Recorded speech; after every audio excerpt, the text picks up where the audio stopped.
Olá, sejam todos bem-vindos. Hoje nós vamos estudar as ligações ou forças intermoleculares. Primeiramente, eu gostaria de apresentar para vocês o que isso significa.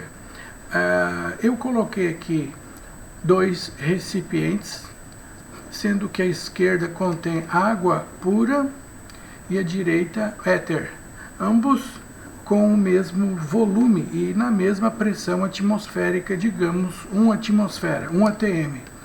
E eu deixei esses recipientes abertos. Por 24 horas depois de abertos, eu verifiquei qual foi o volume dos dois líquidos após esse período. Aqui estava a marcação inicial do volume dos líquidos. E agora, eis que aqui se encontram os novos volumes. Como vocês podem perceber, houve uma diminuição no volume dos dois líquidos devido à evaporação dos líquidos. Mas acontece que você observa que a evaporação do éter ocorreu muito mais rápido em relação à evaporação da água. Observem. Os volumes diminuíram, só que o volume do éter que restou é muito menor, ou seja, evaporou um volume muito maior de éter no mesmo período em relação à água. Qual é a explicação para este fato? Por que o éter evaporou mais rápido na mesma pressão atmosférica em relação à água? Muito bem. Se nós pegarmos uma pequena porção da superfície do éter e ampliarmos, vou chegar bem próximo aqui para vocês visualizarem. Observem só o que acontece quando eu chegar bem próximo aqui e ampliar a superfície do éter. Nós vamos perceber o seguinte, todo líquido ele tem uma superfície que contém um determinado número de moléculas que estão ligadas entre si, que acabam protegendo, vamos dizer assim, a essas moléculas que estão abaixo da superfície, que possuem um movimento de translação, ou seja, as moléculas abaixo da superfície, elas se movimentam em todas as direções com um movimento chamado de translação. Mas as moléculas que estão na superfície não possuem esse movimento de translação, porque elas estão lado a lado, digamos, ligadas entre si, podemos dizer assim. Existe uma força de atração entre essas moléculas da superfície que protegem as moléculas que estão abaixo da evaporação, sendo que somente essas partículas que estão na superfície é que vão evaporar, só as que estão na superfície. E as que estão abaixo da superfície, quando uma molécula dessa evapora, aí vem outra e ocupa o lugar daquela que evaporou. Pois bem, essas moléculas que estão nessa superfície encontram-se ligadas entre si através das chamadas ligações ou forças intermoleculares. Notem que nós já estudamos anteriormente as ligações primárias, que são as ligações entre átomos dentro de uma molécula ou de um composto. O que são ligações primárias? São as ligações químicas iônica, covalente, dativa e ligação metálica. Não, essas ligações aqui não são entre átomos dentro da molécula. Não, nada disso. São ligações estabelecidas entre as moléculas, seja no estado sólido ou no estado líquido. Importante, né? Vamos colocar esse detalhe aqui, ó. Ligações ou forças intermoleculares são estabelecidas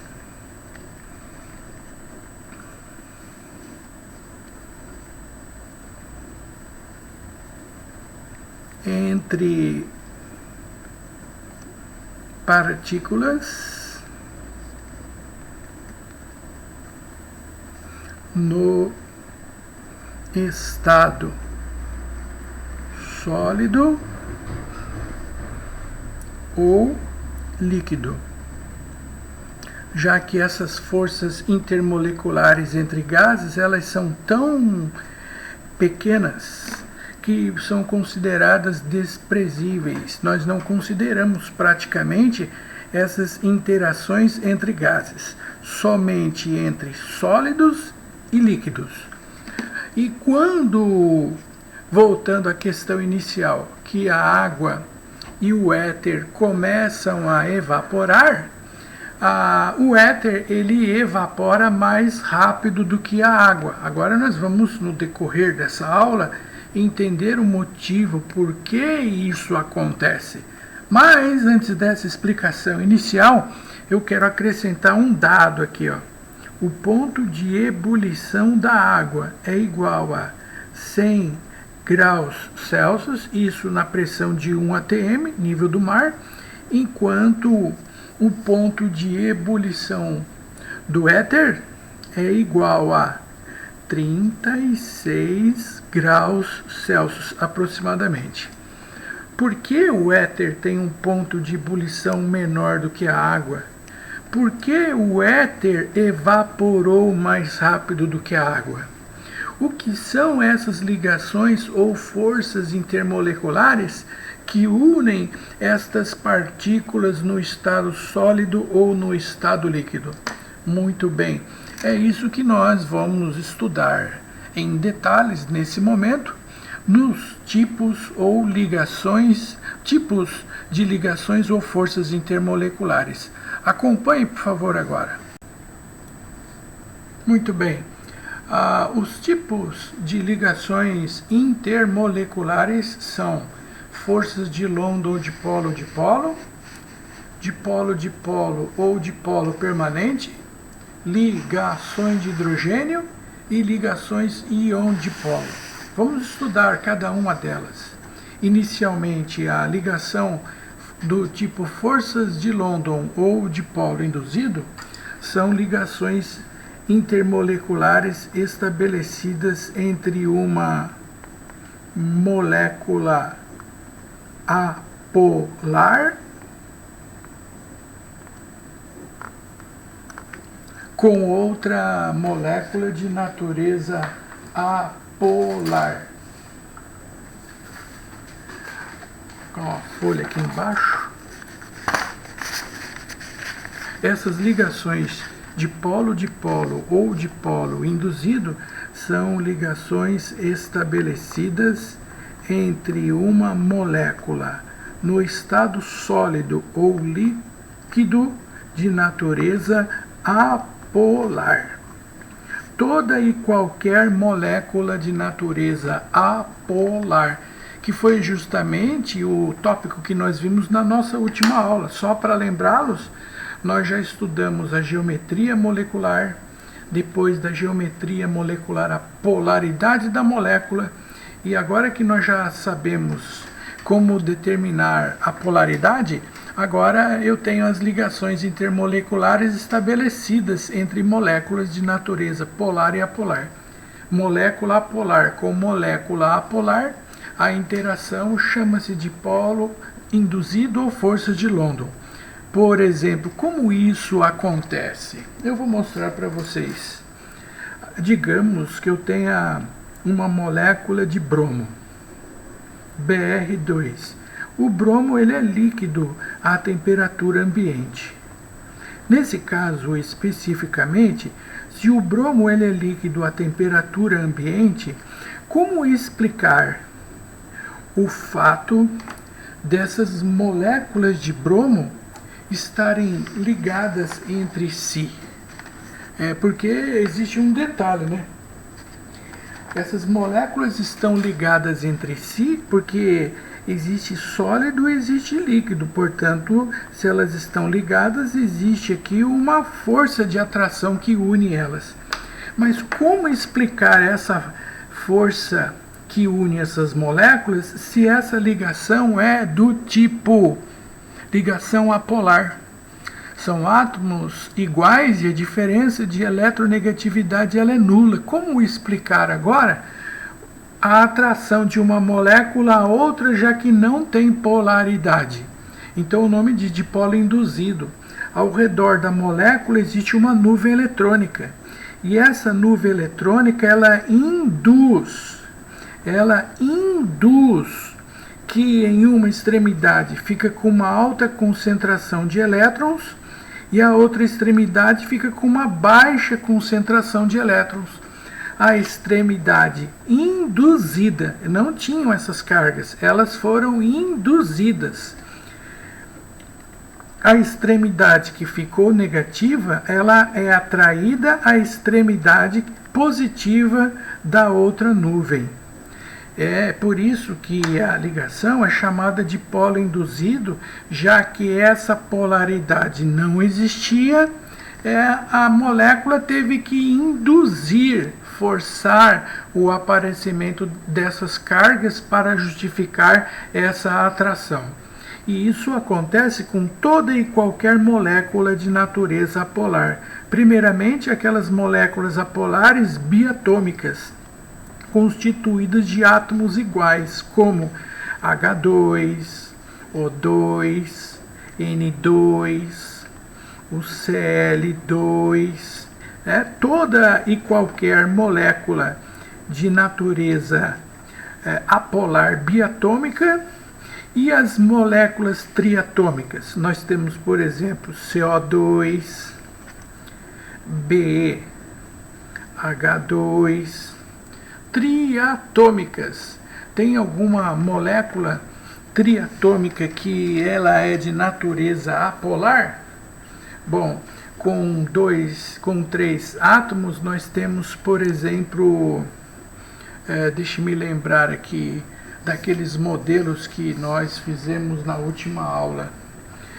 Vamos colocar, por exemplo, a molécula do SO3, do trióxido de enxofre, a molécula do boro, BH3, as triatômicas CO2, BH2, as tetratômicas SO3, BH3, e as pentatômicas eu tenho o gás metano, CH4, o CCl4,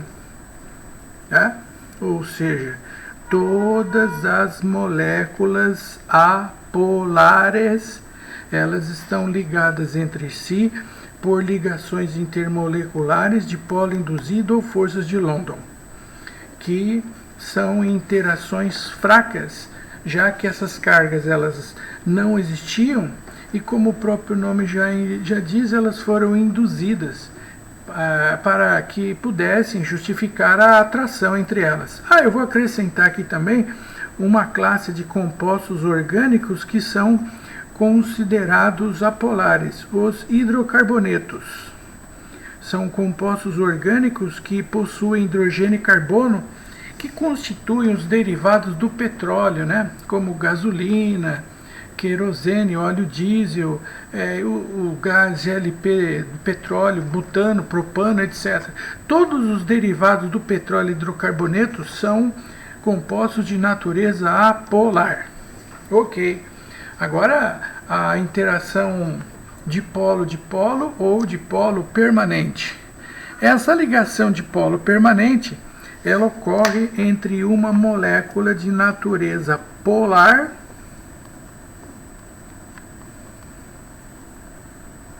e outra molécula de natureza polar.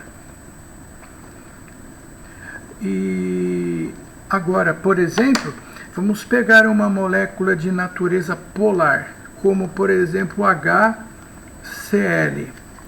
Agora, essa molécula do HCl, a sua nuvem eletrônica, o que vai circundar a molécula, podemos dizer assim, ela não precisa sofrer uma indução, né, para fazer com que uma extremidade fique positiva ou negativa. Não é necessário. A própria molécula, antes mesmo dela se ligar a outra molécula, ela já tem uma extremidade negativa e outra positiva. Lembrando que a extremidade negativa é o átomo de cloro, que é muito mais eletronegativo que o átomo de hidrogênio. Notem, não foi induzido, não forçou o aparecimento das cargas, elas já existiam antes das moléculas se ligarem. Quando ocorre a ligação entre uma molécula no estado sólido ou no estado líquido, consequentemente, essa ligação ela é chamada ligação de polo ou de polo permanente, que é o nome estabelecido entre as ligações intermoleculares de moléculas de natureza polar. Exemplos: todas as moléculas polares, as biatômicas, como por exemplo esse HCl que eu coloquei aí, o HBr, o HI, o CO, né?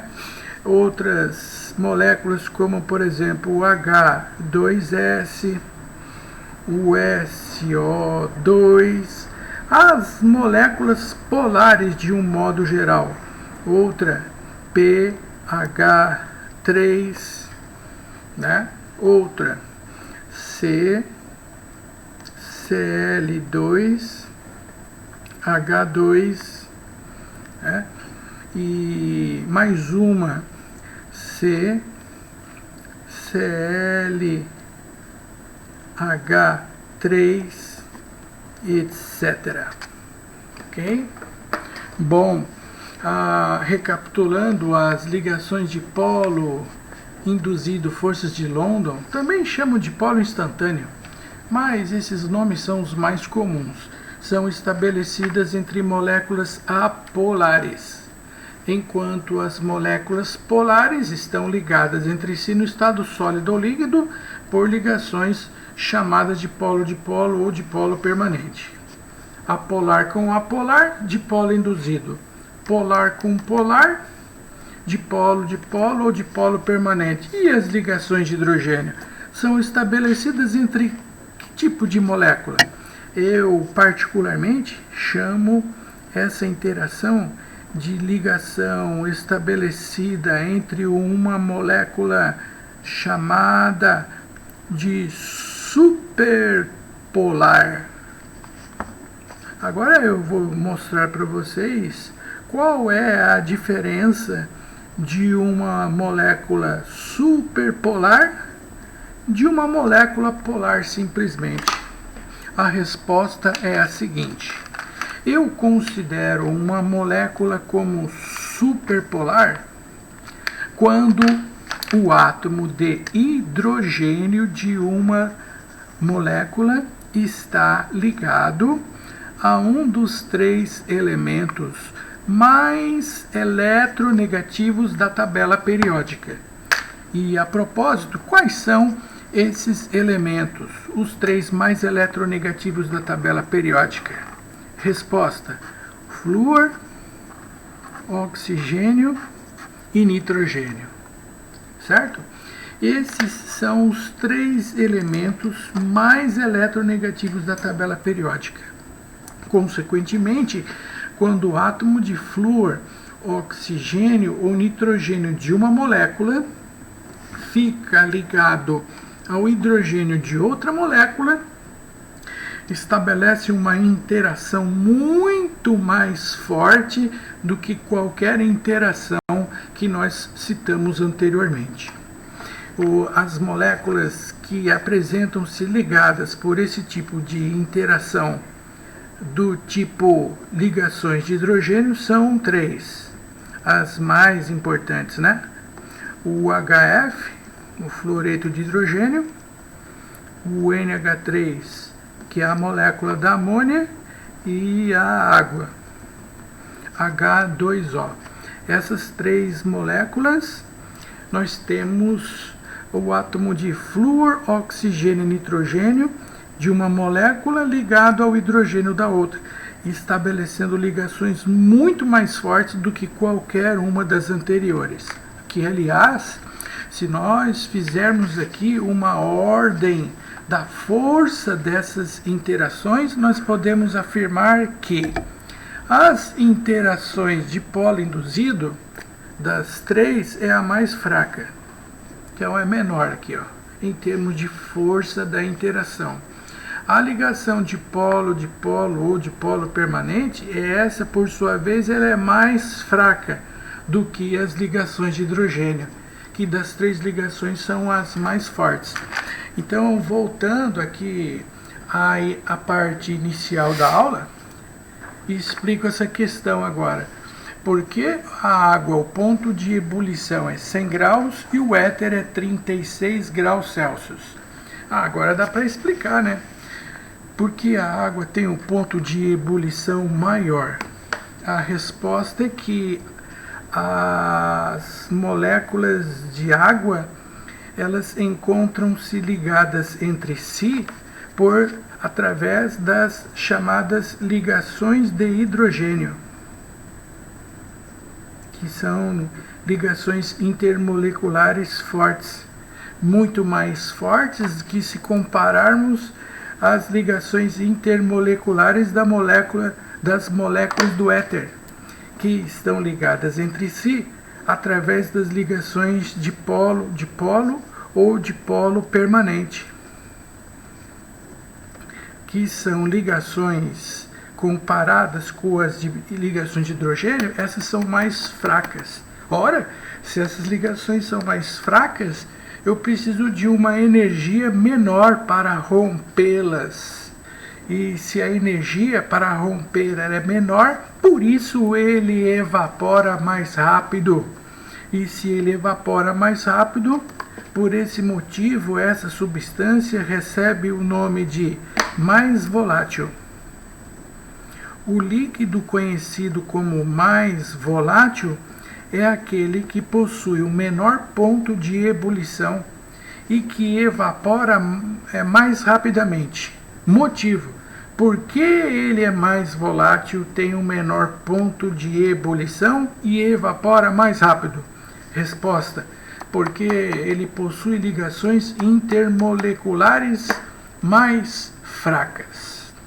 Ok? Essa é a justificativa para aquela apresentação inicial, né?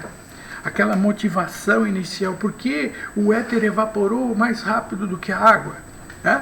Agora vamos voltar aqui para resumirmos essas interações intermoleculares. Existe uma outra interação também muito importante, chamada íon dipolo, que inclusive é mais forte do que todas as anteriores. Essa interação ocorre quando, por exemplo, colocarmos um composto iônico, como o sal cloreto de sódio, em presença de água. O cloreto de sódio ele é de natureza iônica, então existe um cátion e um ânion que no estado sólido estão fortemente ligados entre si, através de uma força de atração eletrostática. Quando colocarmos em água esse composto, ele vai se dissolver. E um detalhe: quando ele se dissolve, os íons se dissociam. Vocês já ouviram falar nesse termo, né? Sim, já ouviram. O que significa dissociar? Dissociar quer dizer que os íons são separados. Quem separa os íons? Quem separa os íons? A água. Agora eu vou mostrar para vocês como ocorre microscopicamente a interação desses íons com a molécula da água. A propósito, a molécula da água ela tem uma geometria angular devido à presença os pares de elétrons livres que o oxigênio possui. E outro detalhe, além da molécula d'água ser de natureza angular, a geometria, ela é polar. Ela é polar porque o oxigênio é mais eletronegativo, por isso constitui o polo negativo da ligação, e o hidrogênio é o polo positivo, por ser menos eletronegativo. Sendo assim, existe aqui um vetor de polo elétrico. Esse vetor está sempre orientado em direção do polo negativo. Enfim, a molécula d'água é polar, certo? E ela tem dipolo, dois polos, como vocês podem ver, o negativo e o positivo.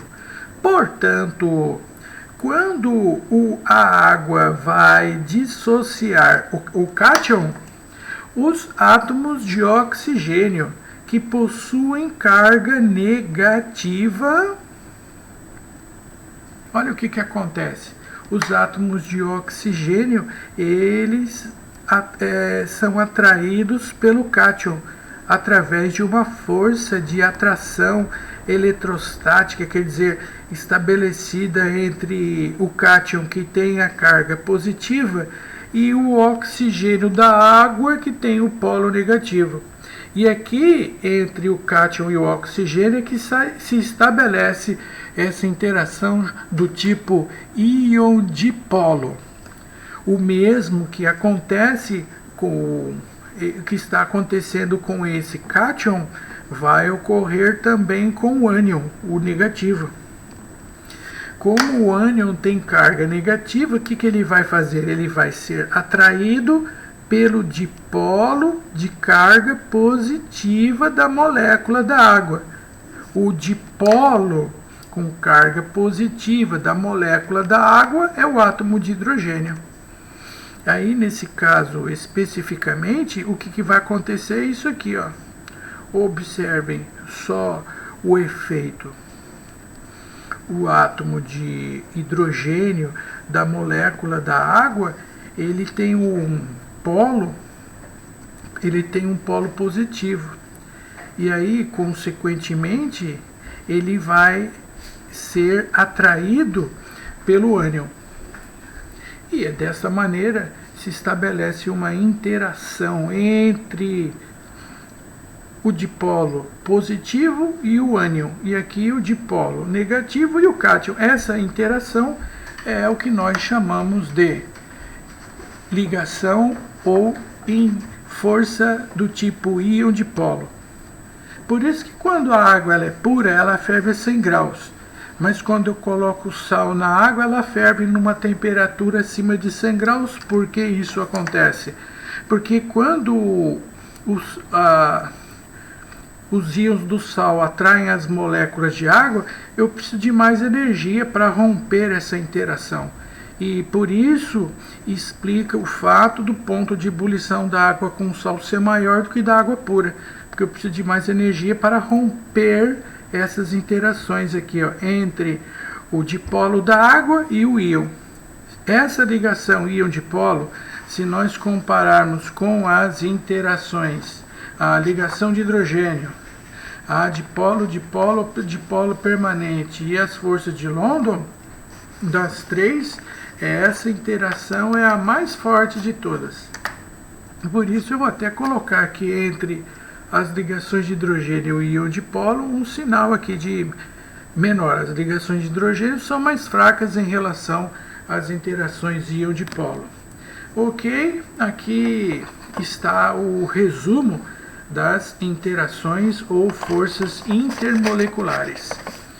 Depois de já termos o prévio conhecimento em relação à polaridade e à geometria da molécula, eu vou ampliar aqui o campo de visão para vocês verem como que ficou o resumo teórico desse assunto. Ficou assim, ó.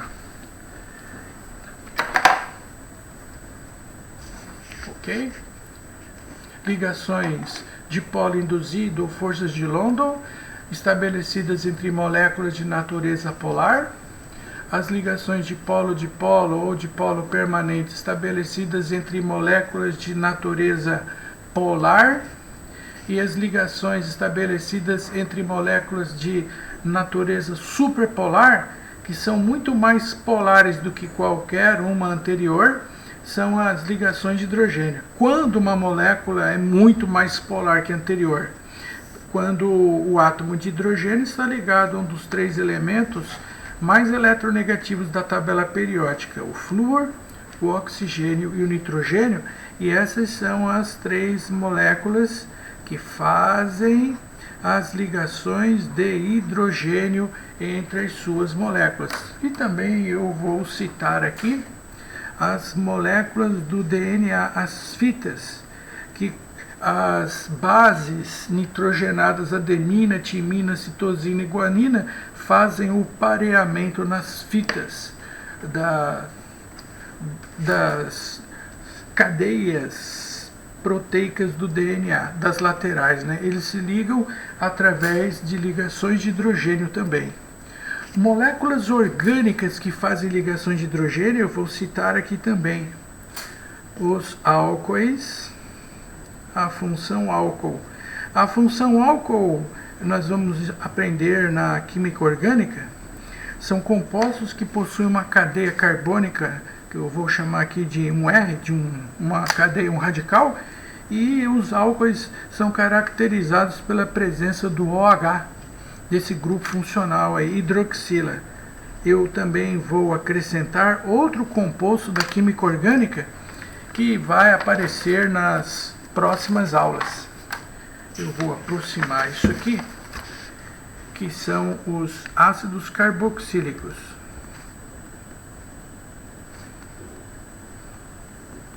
Os ácidos carboxílicos se caracterizam pela presença desse grupo funcional dupla OH.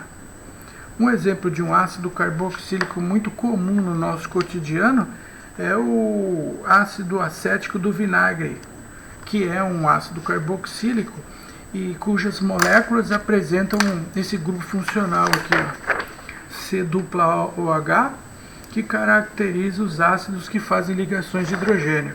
Os álcoois, que apresentam ROH, e as moléculas inorgânicas HF, NH3 e H2O. Muito obrigado pela atenção. Agora vamos aplicar essa teoria para a resolução dos exercícios.